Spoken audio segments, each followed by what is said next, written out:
We are now joined by Mica Soellner from the Washington Times. She's been covering President Biden's first State of the Union address.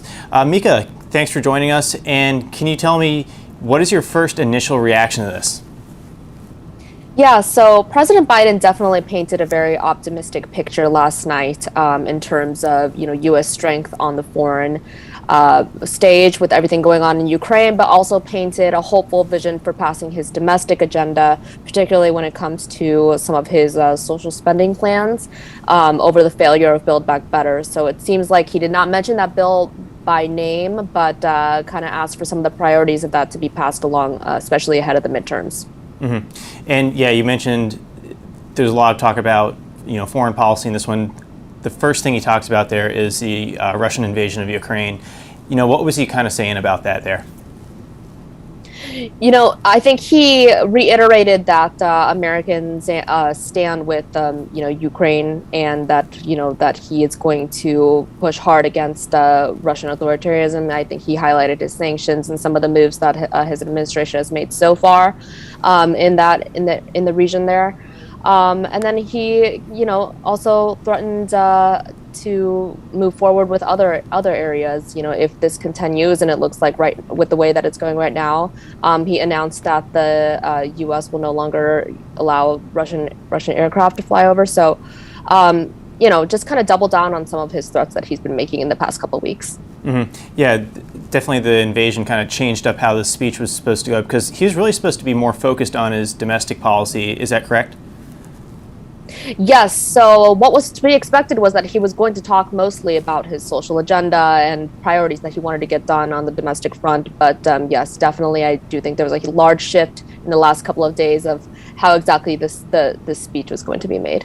Mm-hmm. And you mentioned that he didn't call out Build Back Better, BBB, his massive social agenda, his big spending bill there. He didn't mention that by name. What do you think that really means here? They kind of rebranded it seemed? Yeah, he did rebrand it kind of in a way of building a better America, or the kind of different phrasing that he used. But I think it means that he's being realistic in the hopes of this actually passing, with it still being, there being resistance by moderate Democrats in the Senate. So I think the president has kind of shifted his goal there, even if it's to the ill of progressives, as we've seen, who still hold out hope for this full package to pass. Mm-hmm. Yeah, and talking about progressives, we had a couple different reactions. Typically you have your Republican reaction to the State of the Union, but did you happen to catch any of the other reactions by some people, in the progressive caucus? Wasn't it Representative Rashida Tlaib was doing that as well? Yeah, so we saw Congresswoman Tlaib give the response there in terms of what liberal Democrats in the party want. She did call for the cancellation of student debt, more emphasis on climate change, and some of these other priorities that the progressive wing has really pushed. And she, pretty much called for the passage of Build Back Better, and still holding out hope there, as that's their signature plan. We also saw Congresswoman Alexandria Ocasio-Cortez express that she thought, the President Biden could have gone further on some issues such as climate change, immigration. She wanted to see a plan put forward on for giving citizenship pathways for Dreamers and undocumented immigrants there. So there was definitely some frustrations, and I think that goes to the tensions within the Democratic Party itself today. Yeah, because it seems like Biden made quite a few flip-flops. It sounded like a much more populist speech that he gave here, because he talked about securing the border and reforming immigration. He definitely talked about not defunding the police, about funding the police. That really runs counter to a lot of the kind of issues and policy solutions that people like AOC or Rashida Tlaib are pushing there. Yeah, definitely. I think President Biden's really making an appeal for moderate and maybe even some swingable Republican voters, especially in a big election year like this. We saw him use a more optimistic tone to describe the COVID pandemic, talking about the need, of getting rid of masking and opening up businesses and schools fully, which is a huge shift from where, Democrats in the administration were even just a year ago or even a few months ago with the rise of the Omicron variant. So, there were very noticeable shifts there. In terms of where the president is and who exactly he's trying to appeal to.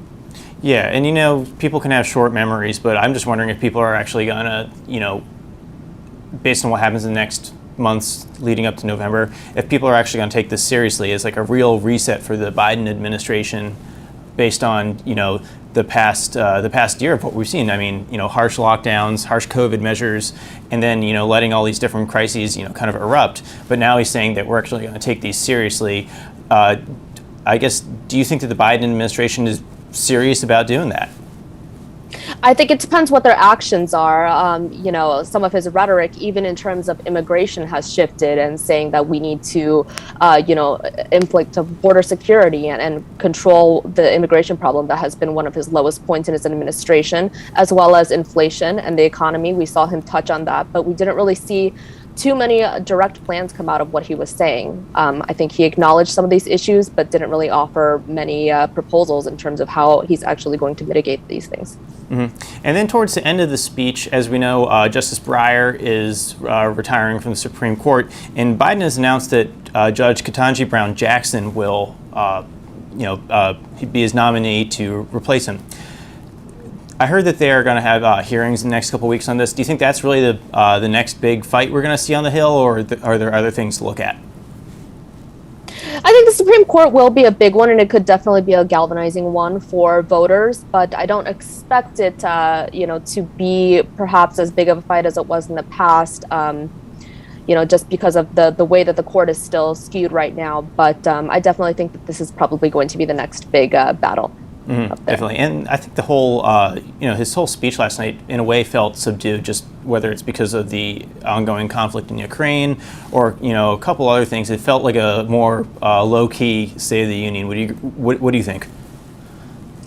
I would definitely agree with that, especially with the way that even the State of the Union was set up with limited guests and just the protocols in place, but as well as just, what's happening on the world stage, but even divisions in the party, like we mentioned, it's very unusual for a Democrat to give a response to a Democratic president or someone of their party. So I think that puts a lot of pressure on the president. And I thought, just going back to that, I thought it was kind of interesting to see. Usually you have, your one Republican responding, but there were, obviously FreedomWorks did our own response, but, of members of Congress, you had Dan Crenshaw, Republican from Texas, giving his response there. You had Jim Jordan as well.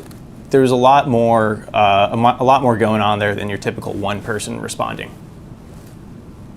Yeah, definitely. And I think that just goes to show that, there's different priorities in both parties and different segments of, what exactly people want to see and what they kind of expect the nation's leader to accomplish and pursue. Mm-hmm. Yep, you hear Democrat and Republican, but there's a lot more going on in between there. But Mica, thanks for joining us, and we hope to have you on again soon. Sounds good. Thank you.